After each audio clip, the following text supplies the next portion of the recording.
AP liquor scam కేసులో ప్రధాన నిందితుడు రాజ్ కసిరెడ్డికి సుప్రీంకోర్టులో నిరాశ ఎదురైంది. తన అరెస్ట్ ను సవాల్ చేస్తూ కసిరెడ్డి దాఖలు చేసిన పిటిషన్ను సుప్రీం తోసిపుచ్చింది.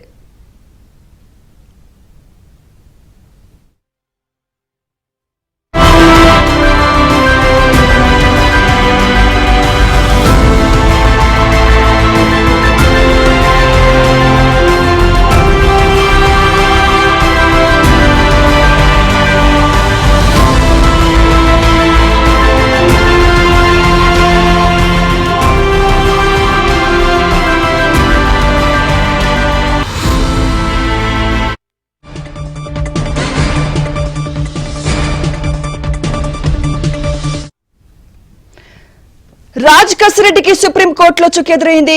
ఇదే అంశంపై మరింత సమాచారం ఢిల్లీ బ్యూరో చీఫ్ కృష్ణ అందిస్తారు. కృష్ణ, సుమిత్ర, లిక్కర్ కుంభకోణం కేసులో రాజ్ కసిరెడ్డికి సుప్రీంకోర్టులో నిరాశ ఎదురైంది. తన అరెస్ట్ ను సవాల్ చేస్తూ దాఖలు చేసినటువంటి పిటిషన్ పైన ఈ రోజు జస్టిస్ పార్టీవాల నేతృత్వంలోని ధర్మాసనం తీర్పు ఇచ్చింది. ఆ యొక్క ఏదైతే తన కొడుకు అరెస్ట్ సమయంలో నిబంధనలు పాటించలేదని పిటిషన్ దాఖలు చేసినటువంటి కసిరెడ్డి ఉపేంద్రారెడ్డి పిటిషన్ ను కూడా తోసిపుచ్చింది. ఈ రెండు పిటిషన్లను విచారించినటువంటి పార్టీవాల ధర్మాసనం మొన్న సోమవారం ఈ యొక్క విచారణ జరిపి తీర్పును రిజర్వ్ చేసింది. ఈ రోజు దానికి సంబంధించినటువంటి తీర్పును వెల్లడించింది. అరెస్టు సక్రమమా కాదా అన్నది దానిపైన మెరిట్స్ లోకి వెళ్లకుండా ఈ కేసును పూర్తిగా డిస్పోజ్ చేస్తున్నామంటూ ఈ రోజు తీర్పులో వెల్లడించడం జరిగింది. అయితే ఈ యొక్క మద్యం స్కామ్ లో సిఐడి సిఆర్పిసి 160 ప్రకారం హైదరాబాద్ లో ఉంటున్నటువంటి తనకు నోటీసులు జారీ చేసే అధికారం ఏపీ సిఐడికి లేదంటూ కసిరెడ్డి దాఖలు చేసినటువంటి పిటిషన్ ను విస్తృత ధర్మాసనానికి పంపించాం. దానిపైన మేము ఎటువంటి నిర్ణయం తీసుకోవటం లేదు. కానీ మిగతా విషయాలు అంటే రెగ్యులర్ బెయిల్ ఏమైనా ఉంటే అవన్నీ కూడా హైకోర్టులోనే చూసుకోవాలి.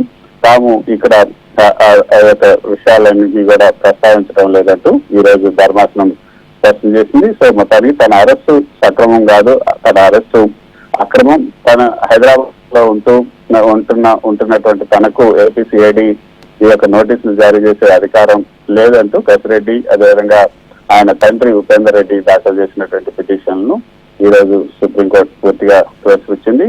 అయితే మిగతా విషయాలన్నీ కూడా హైకోర్టులోనే చూడాలని కూడా పేర్కొంది. ఏసీబీ కోర్టు ఉత్తర్వుల్లో జోక్యానికి హైకోర్టు గతంలో నిరాకరించింది.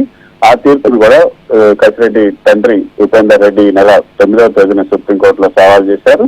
ఆ రెండు పిటిషన్లు కసిరెడ్డి ఉపేందర్ రెడ్డి పిటిషన్ రెండింటినీ కలిపి జస్టిస్ ఏపీ పార్టీవాల జస్టిస్ ఆర్ మహాదేవన్తో కూడినటువంటి సభ్య ధర్మాసనం విచారించింది.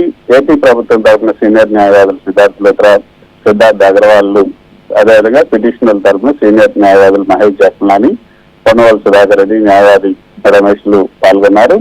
మహేష్ జట్మలాని అంటే పిటిషనర్ తరఫున వాదించినటువంటి జట్మలాని కసిరెడ్డి అరెస్టు అక్రమం, సిఆర్పిసి 160 ప్రకారం మరో రాష్ట్రంలో నివసిస్తున్న వ్యక్తికి సమన్లు జారీ చేసే అధికారం ఏపీ సిఐడికి లేదని వాదించారు. ఏప్రిల్ 21న విచారణకు స్వచ్ఛందంగా హాజరవుతానని చెప్పినప్పటికీ కూడా కసిరెడ్డి హైదరాబాద్ ఎయిర్పోర్ట్ లోనే అరెస్ట్ చేశారు.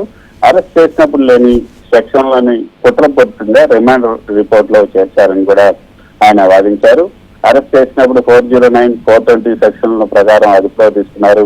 రిమాండ్ రిపోర్ట్ లో మాత్రం అవినీతి నిరోధక చట్టాన్ని చేర్చారు.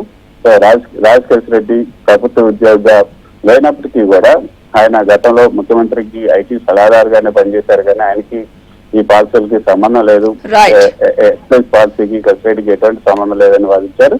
కానీ ప్రభుత్వం తరఫున వాదించినటువంటి సీనియర్ న్యాయవాది జ్యోతిరావు మాత్రం అరెస్టు సమయంలో ఆయన ఎటువంటి అభ్యంతరాలను వ్యక్తం చేయలేదు. కానీ ఇప్పుడు మాత్రమే ఈ సుప్రీంకోర్టులో దాఖలు చేసినటువంటి పిటిషన్ లో మాత్రమే అభ్యంతరాలు వ్యక్తం చేసినట్టు వాదించారు. సో ఈ ఇరువురు వాదనలు విన్న తర్వాత తీర్పును రిజర్వ్ చేశారు. ఆ తీర్పును ఈ రోజు వెల్లడించారు.